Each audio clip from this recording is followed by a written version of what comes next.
नमस्कार साथियों, स्वागत है आपका दिव्यांश इंग्लिश पॉइंट में।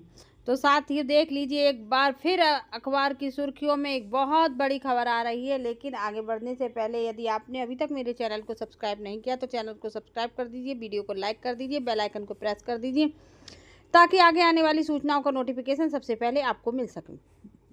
तो अखबार की सुर्खियों में एक बार फिर से एक खबर लहरा रही है। यूपी में मार्च तक 2 लाख शिक्षकों की भर्ती होगी। देखिए, वैसे तो मैं आज तक आप लोगों से ये कहती चली आई थी कि ये अखबारों तक ही भर्तियां रह जाती हैं, आगे तो बढ़ती ही। पर अब की बार मैं आपसे ये कहना चाहूँगी, ये भर्तियां जो हैं अखबार की सुर्खियों तक नहीं रहेंगी, उससे निकल कर भी आगे बढ़ेंगी। अब आप सोच रहे होंगे कि अब तक आप ये कहती थी कि अखबार की सुर्खियों तक रह जाती है, आगे नहीं बढ़ती, अब ऐसा क्या हो गया? तो आप ये देखिए, इलेक्शन बिल्कुल पास में आ चुका है। अब तक सरकार ने कोई भी प्राइमरी में नियुक्ति नहीं कराई। एक बार कराई भी थी तो वो थी शिक्षा मित्रों की, और उसके बाद से अभी तक कराई नहीं है।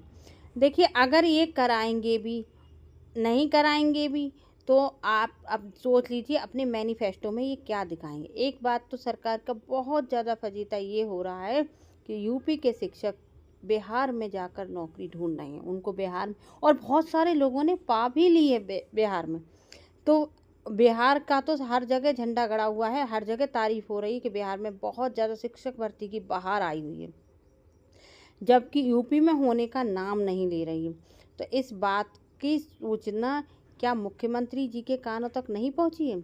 उनके कानों तक पहुंची है, बहुत अच्छे से पहुंची। और अब तक भले ही मुख्यमंत्री जी ने इस चीज़ पर ध्यान नहीं दिया हो या ध्यान देना नहीं चाह रहे हों, लेकिन अब देंगे क्योंकि अब इलेक्शन नज़दीक है। तो आप ये सोच लीजिए कि अभी वैकेंसी नहीं रुकेंगी, अब शिक्षक भर्ती की बहार यूपी में भी आएगी, क्योंकि ऑलरेडी सरकार की बहुत ज़्यादा बातचीत हो चुकी है, अब नहीं कराना चाहेगी। और 2027 का इलेक्शन अब दूर नहीं है, 25 का लास्ट आ चुका है, मिड तो आ ही चुका है। फिर 26 में अगर वो नहीं करेंगे तो 26 के में ही तो प्रचार होता है, तो 26 में वो प्रचार में नहीं दिखा पाएंगे तो क्या दिखाएंगे? इसलिए मेरी बात मानिए, अगर अभी तक भी आप सिंसियर नहीं हुए तो आप सिंसियर हो जाइए और देख लीजिए कि ये भी भर्ती अभी नहीं तो 1-2 महीने 3 महीने में शुरू होने जा रही है और होगी, और सब जगह होगी। यानी कि एलटी की भी होगी, टीजीटी पीजीटी की भी और भर्ती होगी, और सुपर टेट की भी होगी। तो उसमें आपको कोई भी दिक्कत नहीं होगी, अब की बार नहीं होगी। आप मेरी बात मान लीजिए, क्यों नहीं होगी?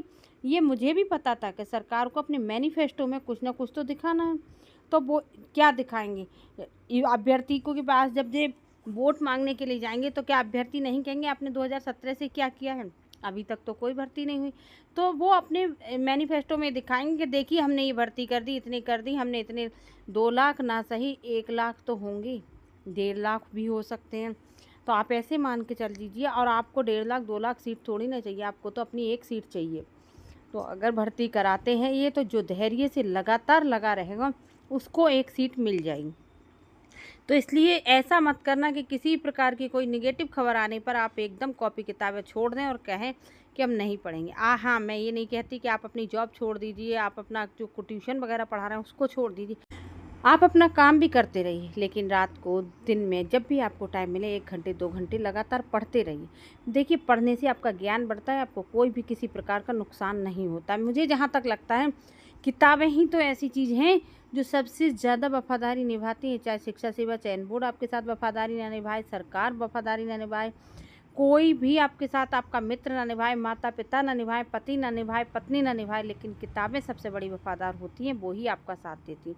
और अगर आप उनको पढ़ते रहेंगे, आप अच्छे से करते रहेंगे, तो आपकी नॉलेज बहुत बढ़ जाएगी।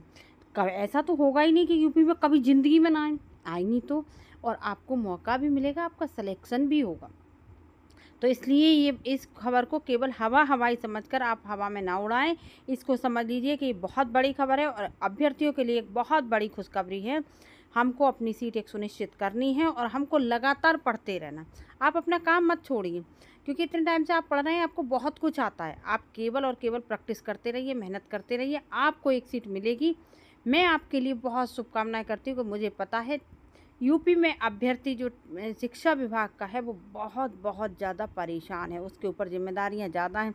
काम होता नहीं, और वो ये कहता रहता है मेरी पेपर होने वाला, पेपर होने वाला, पेपर होता है ना, नई वैकेंसी आती है, कब तक। अगर कोई मुझे इससे रिलेटेड और नई सूचना मिलेगी आप लोगों के साथ ज़रूर शेयर करूँगी। इसके लिए आप मेरे चैनल को सब्सक्राइब कर लेना और दोस्तों के साथ ज़रूर शेयर कर देना, उन्हें पता